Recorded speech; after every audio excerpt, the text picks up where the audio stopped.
Hi everyone, welcome to the fourth episode of Victoria's Knitting Podcast. I am your host Victoria, and today we are going to be talking about everything I did in the month of April. But first, let's talk about what I am wearing. I am wearing my Ingrid sweater. This is my pride and joy. I made this sweater last year, and if you're interested, you can know all about it in what I did in the 2023 year or something like it video, which I will try to link somewhere around here. I feel like April was a very productive month for me. I remember telling you at the end of March that I will try to finish my 2 works in progress in April, and I can say that I tried. Last month I told you that I ran out of yarn to finish my Down Cardigan by PetiteKnit, and I was planning to go to the Montevideo's Manos del Uruguay store, and I went there and they didn't have stock in the physical store and neither had stock in their online shop. So they ran out of yarn and they don't know when they are going to get that yarn back. I already got in touch with their customer service and asked them if they know when they are going to get more yarn, but they don't, and they told me that they will get in touch with me, and that was like 3 weeks ago, and I sent them a message again and they still don't know. So that project is going to stay in the back of my closet till I get some updates. But let's talk about the happy things, everything that I finished this month. The first being my Esther Cardigan by PetiteKnit. I did talk about it in my last episode of the podcast, and I also made a knitting blog about this. So if you're interested, you can check it out. But this cardigan was knit with some cashmere that I got in Argentina. I don't know which brand it was. The cardigan turned out great. I love how it fits me and how comfortable and warm it is. I think that the cashmere, it's a great material to knit something. That was my first time knitting with cashmere, and I really like how soft and warm it is. I knit this cardigan on an L size because PetiteKnit did recommend for my size knitting an XL, but I wasn't keen on the idea of having something really oversized. The pattern of the body, it's quite engaging. It's easy enough so you can remember it, but it's complicated enough to keep you entertained. On the other side, knitting the sleeves was so annoying. I'm not sure if it was the design or because I had to work using the magic loop technique, and I don't really like working with magic loop. I'm planning on getting some GPNs for my following projects, but I haven't felt like picking up this project. It's just lay there for a couple of days until I got the energy back and I decided to finish the sleeves. Something that wasn't annoying to make was the bottom band. I'm not sure how it's called, if it's called a simple bottom band, but it was my first time doing one of these. The only other bottom band that I had made before was a double knitted bottom band for my Down Cardigan, and that was so hard and so time consuming that when I was able to do all this bottom band in like, I don't know, 1 or 2 days, I was extremely happy. Something that I'm in love with are the buttons. I think they look lovely and they really match the vibe of the cardigan, and also my mom told me that she loves the cardigan, so I hope she gets to wear it some days in this winter, and that's going to make me very happy because this cardigan is going to get a lot of wear. Now onto my second finished object, the classic ribbed hat by Pearl Soho. This is a free pattern you can find on their website. The construction of this hat is quite easy. It's all done in 1x1 ribbing until you get to the top and start working on the decreases, which will leave you with this kind of a spiral. and I think it looks super cute. I found this hat pretty similar to the weekend hat by PetiteKnit. I think it's because of the 1x1 weaving, but the top is totally different. I will totally knit this again. I do think that this pattern is something great to keep at the back of my head for when I'm bored of my current works in progress and I just want to do something quick and easy. I think this is also a great gift for anybody. This in fact is going to be a gift because this doesn't match my aesthetic at all. Like all my black and white aesthetic don't match with the colorful vibe that's going on top here. But I hope the person who got it will love it. And if they don't, please, I hope they don't tell me, because if not, they are going to break my heart. The only thing that I don't like about this pattern is that the top you need to finish it with magic glue. But well, that's my issue. And once I get my DPNs, I won't have that issue anymore. I realized I didn't mention what yarn did I use. I work with 2 strands of acrylic. The colorful one was called Soccer Garn Multi by Jess. I know it's a German brand that I found on my local supermarket. I couldn't find the name of the color of this. I don't know if it was because it was in German or because I couldn't find it and it wasn't on the tag. But then I had this with some soft yarn I had left from previous projects. One of them was pink, that's why at the bottom is a little bit pink, and the other one was an orange. So I don't know if you can notice the difference, but it's not that much because pinks and oranges are colors that the multicolored yarn had, so it blends pretty nice and neatly. We have currently 2 works in progress. The first of them, you haven't seen it, is the zipper sweater light by PetiteKnit.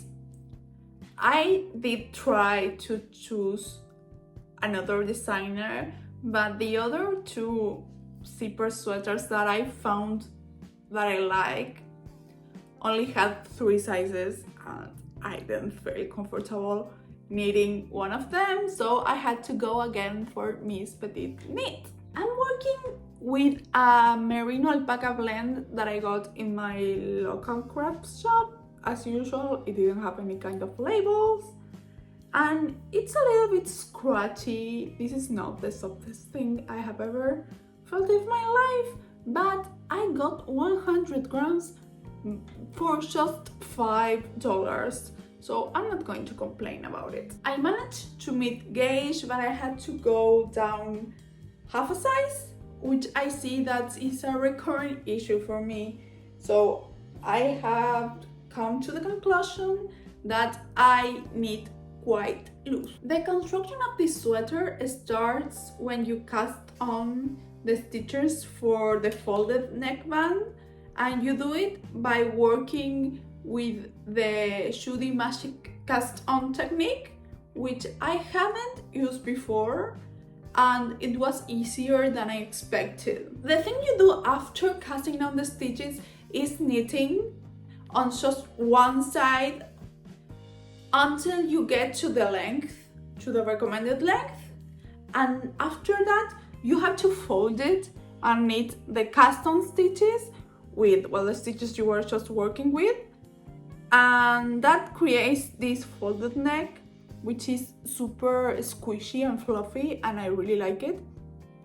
It was the hardest part of this sweater yet, but I think it was totally worth it. After you finish your folded collar, you start working on your raglan, which is a regular raglan. It's on flat. You do your German jaw roll, so this has a J, and as many knitters, I don't really like purling. I don't hate it, but I wouldn't call it my best friend. So at one point I got so bored that I was like, maybe I could learn to do some Norwegian purl. And even though it does look quite scary. It's easier than I thought, and I was able to get it. And I did the pulling with the Norwegian poles for like 2 rows until I realized that my gauge was getting all messed up. So I went back to my continental pulling. Yes, I think that's the one I do. And well, it's understandable. Like, I decided to try a new technique in the middle of a sweater. I don't think it was the smartest thing I have ever done in my life, but I don't have any kind of regrets. I think once I vlog this, you won't be able to realize where the Norwegian poles were done. I do right now, but I hope later I won't be able to. But anyways, this is looking very nice. I'm about to join everything in the round, and after that everything is going to be easier. My second project is a crochet project. I haven't crocheted in a long time. I know it doesn't look like a lot, but my plan is to make a cat paw. You know, it's like this little like ball that doesn't have anything inside, and your cat can get inside and sleep there. I hope he likes it, because my cat loves to sleep on my knitted clothes. Whenever I'm knitting something and I just leave it for a while on my table, he goes and he starts sleeping on top of it. So I hope he likes this. I'm pretty sure he's not going to like it. That's how cats behave. They don't want the things that are for them. They want your things. I will leave down below the pattern that I'm following, because I got it from a blog. And in the original pattern, they put a wire here so the hole, I don't know how to call it, the entrance way stays open, and the cat just can go and inside and out without any issues. But I'm doing something different. I'm doing like an experiment. I'm using this cotton, which is for macrame, so it's really sturdy, and I'm just like wrapping it with some scraps of yarn that I put into a ball. Like, yes, I think I'm wrapping it. I don't know which is the technique. I'm just putting the cotton thread in the middle of my stitches. This month I also tried to knit socks for the first time, and yeah, sock knitting is not for me.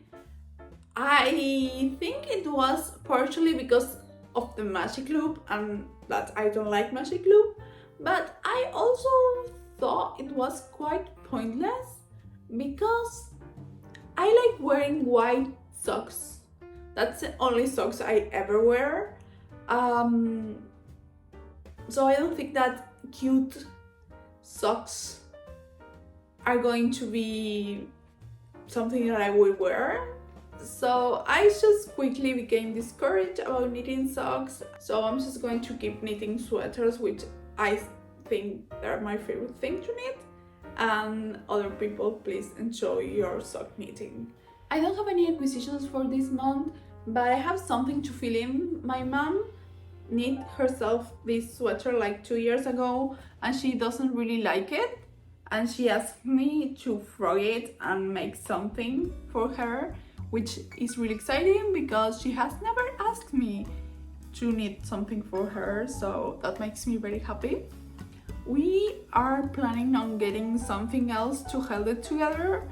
I'm planning on knitting the step-by-step sweater by Florence.